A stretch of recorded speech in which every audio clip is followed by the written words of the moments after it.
and point to one guy and say he'll be in the final.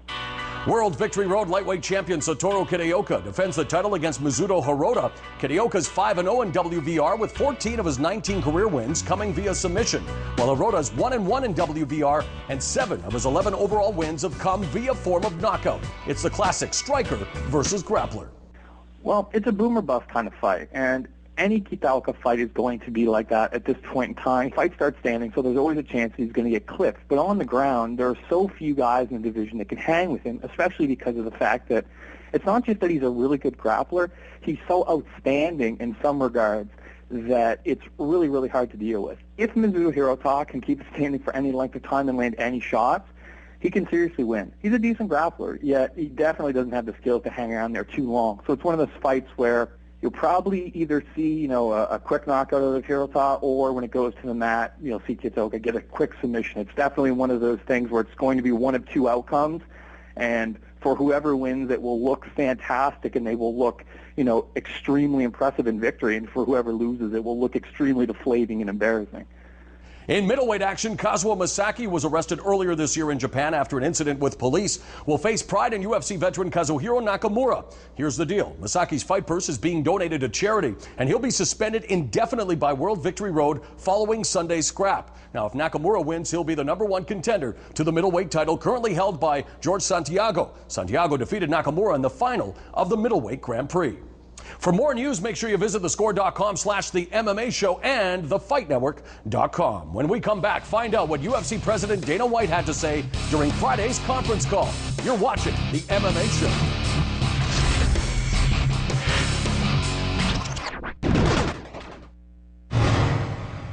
Thanks for sticking with The MMA Show. On Friday, UFC President Dana White held a conference call, and he promised many, many big announcements. Did it live up to the hype? You be the judge.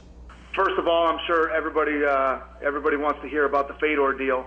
And I've said many times that I believe that my job as a promoter and as the president of this company is to bring the fans not only the best fights in the world with the best fighters in the world, but more importantly, the fights that the fans want to see. And when I tell you how bad I wanted to make this thing happen, because everybody wants to see it so bad, and I'm also a big fight fan, and I love to answer the questions. Is this guy the best? Is that guy the best? Who is the best? And there's only one way to answer any of those questions, and that's to have these guys fight. And when I tell you that we tried everything that we could possibly do to get Fedor into the UFC, we went above and beyond. Now, I have been able to sign the best fighters in the world over the last 10 years into the UFC. You think of any of the greats of all time, even Tito Ortiz, whom I've had, we'll call it a lot of conflict with. We've been able to sign Tito back a couple of times. Even as bad as it got with me and Tito, we've had Tito back in the UFC. So our inability to do a deal with this guy, we came to the table willing to give up just about anything except the co-promotion. And we offered him the most amazing deal. I guarantee you he will not be offered another deal like this in mixed martial arts. They didn't want to do it. For whatever reason, they did not want to sign a deal with the UFC. So I don't want anybody to ask me any Fedor questions. Did we offer him an amazing deal? Absolutely we did.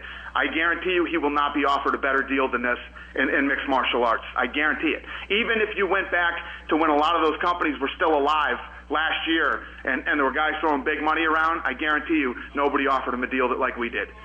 Guys that we do have locked up right now, for sure, Vitor Belfort, Paul Daly, Ben Rothwell, Chase Gormley, Dan Lazon, Oliveira, and then guys going to the WC, Javier Vasquez, LC Davis, Mark Hominick, and we're in talks with all the other guys right now. I don't want to say their names, but there's a lot of other guys we're talking to and some guys that we're not talking to. But those are the guys that we have locked up.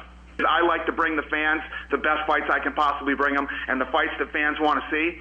When we announced that Rich Franklin was fighting Dan Henderson, fans were pissed. There was some backlash. People didn't like it. So we went out and we just signed Vitor Belfort. So Vitor Belfort is now fighting Rich Franklin in Dallas in September. That's the new main event. And Dan Henderson is probably next in line to fight for Anderson Silva's title. So we're changing that card. The fans didn't like it, so we're going to change it. It's now Rich Franklin versus Vitor Belfort, headlining Dallas. And last but definitely not least, on the phone with us today for this conference call is Tito Ortiz. Like I said, Tito and I have, a history that pretty much everybody knows.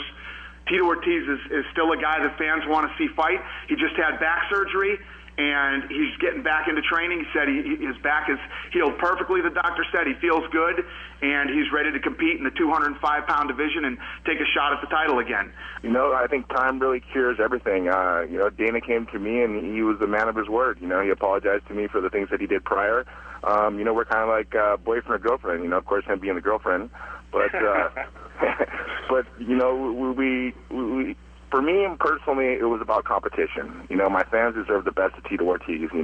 Financially and everything, I'm okay. I have nothing to worry about that. It was just my name and likeness I had to stand for, and I did. And Dana really stuck by his word and kept his word. And Lorenzo Fertitta and Frank Fertitta, I'm very thankful for all three of them for doing what they did. But competition was my biggest factor.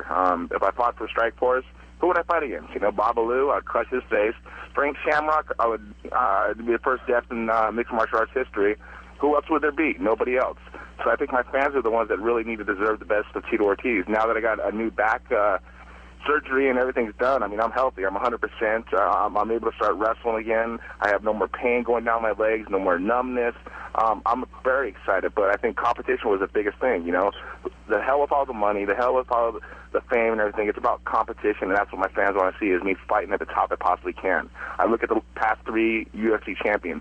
Forrest Griffin, I beat. Rashad Evans, I thought I beat, but they called it a draw. Machida, I gave him the best fight any fighter has gave to him to this point. I almost submitted him. So, me coming back at 100%, every one of these light heavyweights better watch out, because I'm coming full force, and I want to get that world title around my waist again. One thing's for sure, there is never a dull moment in mixed martial arts. That's why you have to keep it locked right here to the MMA show. We'll have much more on the future of not only the UFC, but the entire mixed martial arts landscape coming up on next week's show. Stick with us. The email of the week is straight ahead.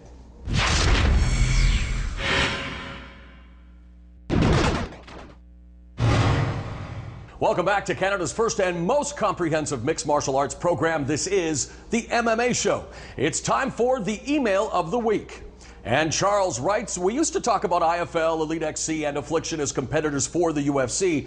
Do you think that Dream is the only real competitor to the UFC? And do you think that Dream has the potential of becoming the next Pride? Well, Charles, first of all, thanks a lot for your email. I don't know if we're ever going to see another Pride Fighting Championships. Having been a part of the organization during its halcyon days, it was indeed something special. Larger-than-life production, and, of course, some of the greatest fighters in the world at the time. Of course, the UFC now a major juggernaut in mixed martial arts. And Dream, even though it's trying to rise from the proverbial ashes of what was Pride FC, they've yet to really create a national superstar in the land of the rising sun. They need another Kazushi Sakuraba, Hidehiko Yoshida. And they haven't found one yet. They've featured some great matches, of course, featuring Eddie Alvarez and Joaquim Hansen, Eddie Alvarez and Tetsuya Kawajiri, but it doesn't appear that the mixed martial arts landscape in Japan is going to be that kind to Dream. The ratings on television aren't that great, so I don't think they're going to be the next big competitor for the UFC. And in fact, I don't think anyone should compete with the Ultimate Fighting Championship. But if you were to ask me who the #2 organization in the world is, and yes, I'm biased, it right now is Strikeforce, thanks to its solid TV deal with Showtime and, of course, the sound business model that has been put together by its founder, Scott Coker. And I want to talk a little bit more about the mixed martial arts landscape, a new segment. We're trying to get you more involved with the show, and kicking things off is score reporter Troy White, a huge fan of mixed martial arts. Troy, thanks a lot for joining us. And first of all, how shocked were you at the demise of Affliction, and why do you think Affliction failed? Yeah, first of all, Mauro, thanks for having me. Very Big welcome. fan. Thanks. For a long time. In terms, it's been quite the week, as we all know, with the Affliction folding. Lots of internet chat rooms and stuff like that. We're all trying to find the next information and the most up-to-date information. I think the big demise of Affliction was just in terms of they overpaid. I mean, right from the gate, Dana White said that Affliction would fold by 2009, and here we are in 2009, and he is a man of his word. He's got to be laughing a little bit right now. Yeah, he's got that proverbial Cheshire cat smile. And what do you make, though, of Affliction not only going by the wayside, but